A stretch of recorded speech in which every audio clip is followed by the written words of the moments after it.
Hi guys, welcome back to my YouTube channel. Today I'm going to be showing you how I edit these two photos in Lightroom using the Lightroom app. First of all, I want to say thank you all for participating in my Instagram poll of what content you would like to see. During this time, I've been really inspired and motivated to keep creating things and advancing my skills in different areas, especially graphic design. I feel like that's something I've really been wanting to experiment with for a long time, and just like with school and everything, it was way too hard. But I am excited to share with you guys today how I edit my photos in Lightroom. It's super easy. Lightroom is a really great app. I feel like even with any other app that you can get for free without having an Adobe subscription, you can take these tips and apply it to that as well.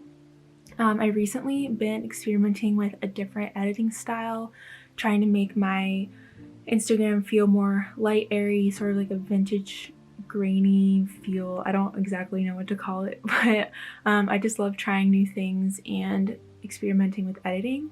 So without further ado, let's get into the tutorial. So the first thing you're going to want to do is open your Lightroom app, and this is what it looks like when you first open it. So you have all of your photos, which is where literally all of your photos exist.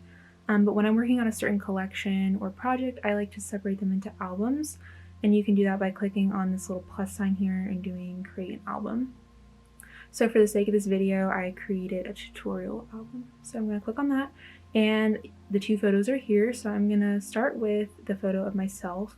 And what I don't like most about this photo is how saturated the blue is, and it just doesn't go along with my vibe. And I just want it to be a little more muted, vintagey, and soft feeling. So I'm first going to start with the crop. So I feel like there's too much sky, and I'm also a little off center. So I'm going to keep my proportions locked at 2 to 3. I'm just going to, bring this down a little bit.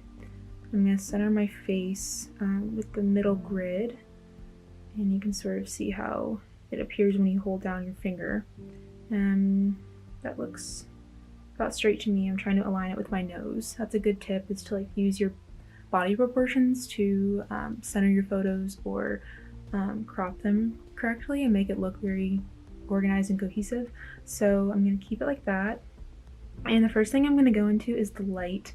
It's a little dark for me, and the colors are a little too vibrant, so that's what I'm primarily going to be doing here in the beginning. So I'm going to play around with the exposure a little bit. I'm going to bring it up. Let's say that looks good. 46 plus 46. The contrast I'm going to bring down to, let's say, around 30, minus 30. Highlights, I'll bring up a little bit, so that's plus 13. And the shadows, I'll bring those up to 9. And the white is going to control, see the white around my shirt and the lightness in the background, so I'll just bring that down a little bit to minus 10. Okay, so that's it for the light. I'm not going to mess around with the curve. I think it looks okay, actually.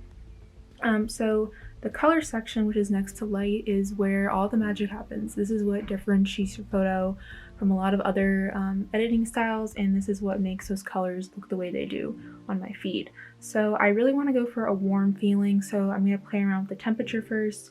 You can see if you go to the left, you're going to get way more of a cool tone. If you go way to the right, it's going to be warmer. So I'm going to just do a little bit of warmth, say around 22. That's good for now. And with tint, I prefer a more blue-green instead of a purple-pink, so I'm going to bring that down a little to minus 15. And then vibrance, I want it a little vibrant, not super vibrant and not super dull, but just a little bit. Let's do just plus 2. Saturation, I'll bring down just a tad, minus 4. And that was vibrance, I'm sorry. And saturation, I'll bring it down just a little bit, minus 1. So next, at the right hand corner of the color tab, you'll see this mix, and this is where you can individually control the components of each color, which is really what makes everything come together. So I'm going to mess with red first. You can see I just have a little bit of red in my scarf, and it'll probably pick up on a little bit of the red in your lips. So I'm gonna start with a hue first. That's just gonna control like the color of the red. You can see how it sort of turns more like a pink red if you go all the way down, and then more of a rusty color. So I'm gonna bring that up just a little bit to +15. Saturation, I'll bring it up to about 38 because I do want that red to show through. And then luminance controls the brightness or darkness, so I'll bring it down to 67, -67, just so you can see it clearly. Next I'm going to go to oranges, which will really control your skin tone. So you can see if I do the hue, it makes it more pinky or more yellow. So I'm going to only mess with that a little bit, probably +9. Saturation, let's bring that to 11. Luminance really is what controls it. See, it makes you lighter or darker. I'm going to make myself a little darker just so I look a little more tan, but I don't want to go crazy or else I'll look too dark. So that looks about good to me. Next is yellow, so play around with the yellow. There's not much yellow, just a little bit in my scarf it's picking up. Luminance, I'll bring it down a little bit. So the biggest thing is going to be the blue, the aqua and the blue. So I don't think much of the sky picks up on the aqua. It's more of the blue, but we're going to mess with it a little bit. So I'll play around with the hue. Let's just put it at +16. Saturation, +5. Luminance, not really doing much, so looks like we're gonna have to dig more deeper into the blue tone. And that's -4 on the luminance for the aqua color. So we'll go into blue and you'll see things will start to change.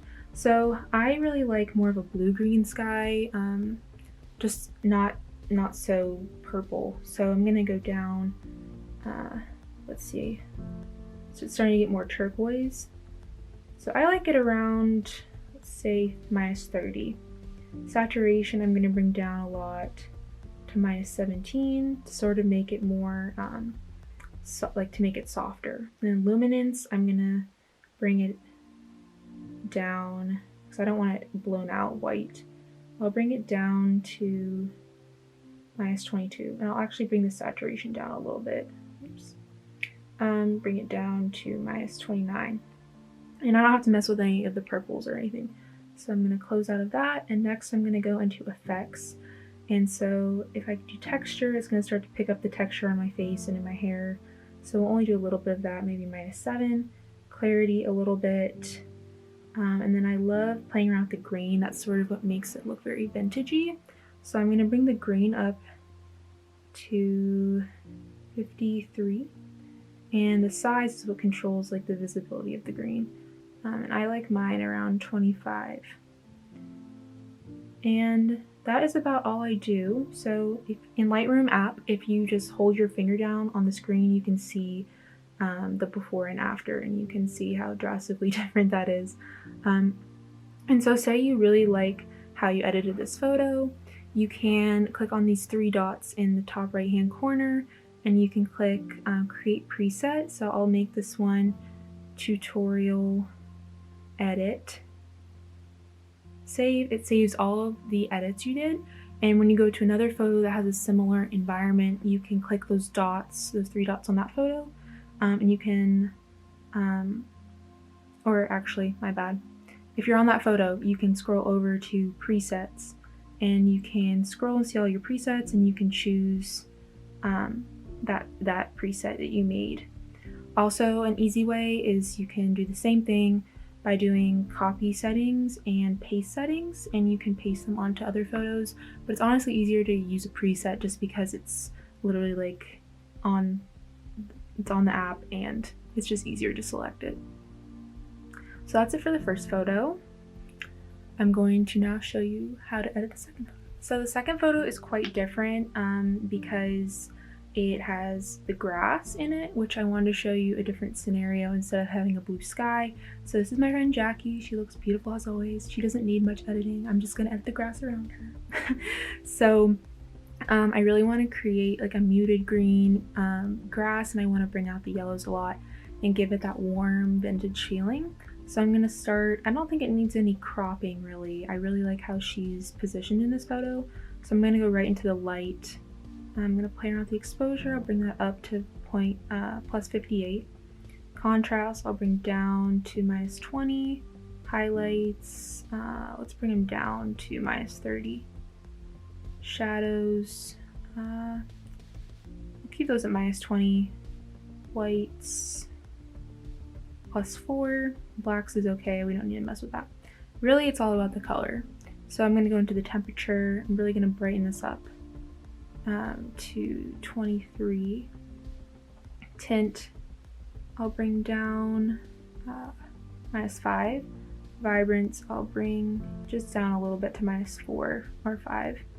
And saturation, I'll bring down just a little bit to -7. So I'm gonna go up to the mix and mess around with the colors here. Let's go right into the orange. I don't think there's much red in this photo. So the orange, her skin tone, +5, I'll keep it around there. Saturation doesn't need much to play with, so we're good. Luminance, I'll just bring it down a little just so she looks a little more tan. And I'll go into yellows. So the yellow is going to pick up the yellow in the flowers as well as the yellow in the grass. So you kind of got to be careful because you don't want the two, like I'm trying to bring out the yellow in the flowers, so I don't want the two sort of looking like all the same. So let's see, I'll bring the hue down because I want more of a yellowish feel. Saturation, I'll bring up to 31, and luminance, I'll bring down. So the yellow starts to pop and the grass still doesn't look like I want to, but when we go into the green next, we'll see how that can change. So I'm going to bring the hue down. Yeah, let's bring it down to -44, 43, and saturation down drastically to like maybe even all the way to -100, and luminance up almost all the way because you can see in the background it starts to get too light. I still want you to see the grass, so we'll bring it up to +32. That looks good to me. And she doesn't have like, I think the blue in her shorts will pick up a little more white, so I don't know if it's really gonna matter there. Let me just make sure there's no reds. I don't think so. So yeah, that's about how I would do that photo. Oh yeah, we gotta add the grain. So go back into effects and go down to grain and bring that up to 53, which is kind of like my sweet spot number, and size is already set to 25. So if you zoom in, you can kind of see how the grain is on the photo. And yeah, like hold down again, you can see the drastic difference in the grass and how it's way more light and airy now. So yeah, and you can do the same thing. You can save that as a preset. So I'll do that. Actually go to the dots and create preset. And so we'll do tutorial edit 2 and save that, and then you can apply it to any photo with a similar environment.